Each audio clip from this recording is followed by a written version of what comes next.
આશીર્વાદ લઈ દીકરા જન્મે જે આદિ રાજાઓને રાજગાદી સોંપી દઈ અનશન વ્રત લઈ અને ગંગાના કિનારે બેસી ગયા છે. પણ ગંગાના કિનારે જ્યારે બેઠા છે એને કોઈ કથા સંભળાવવા આવતું નથી. એનો કોઈ ગુરુ બનવા તૈયાર નથી.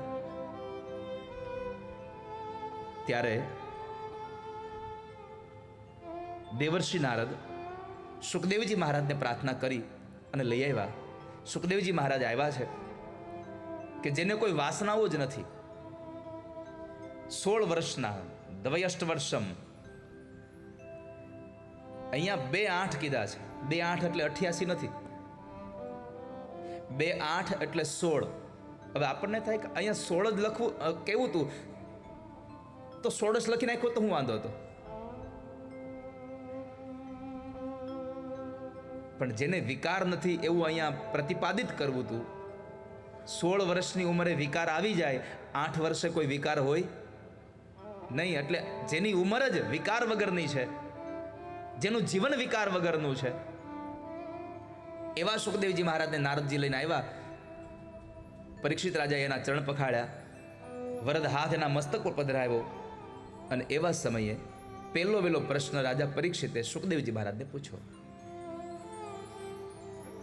અતઃ પૃચ્છામિ સંસિદ્ધિમ યોગિનામ પરમં ગુરુમ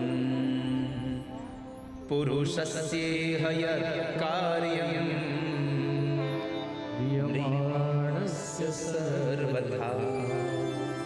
મ્રિયમાણસ્ય સર્વથા. બાપજી, મારો પ્રશ્ન એ છે કે જેનું મરણ નજીક આવ્યું હોય એને શું કરવું જોઈએ? બીજું, જેને પોતાના જીવનું આત્યંતિક કલ્યાણ કરવું છે એને આ સંસારમાં શું કરવું જોઈએ? આ 2 પ્રશ્નો મને જવાબ આપો બાપજી. સુખદેવજી મહારાજ બહુ રાજી થયા અને સૌથી પહેલા એના પ્રશ્નની સરાહના કરી.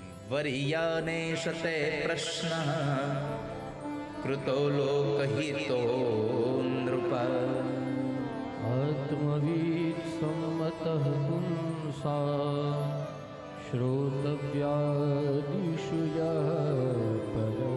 શ્રોતવ્યાદિષુ યઃ પર.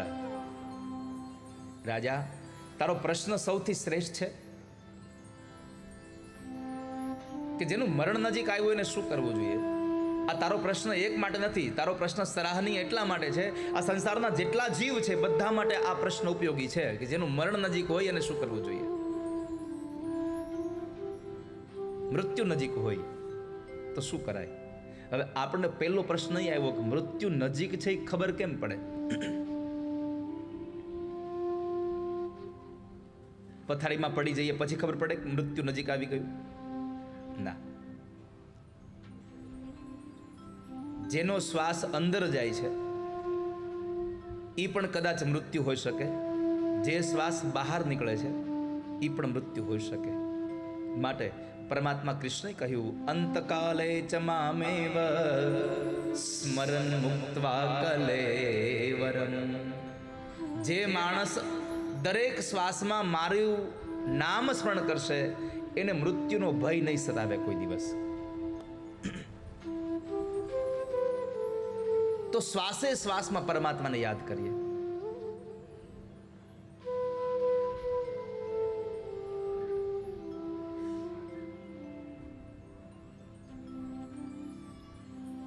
મૃત્યુ ક્યારે આવી જશે નક્કી નથી, પણ શું કરવું જોઈએ તો લખ્યું, જન્મલાભ પરઃ પુંસામ અંતે નારાયણ સ્મૃતિ. અંતમાં ભગવાનની સ્મૃતિ રાખવી.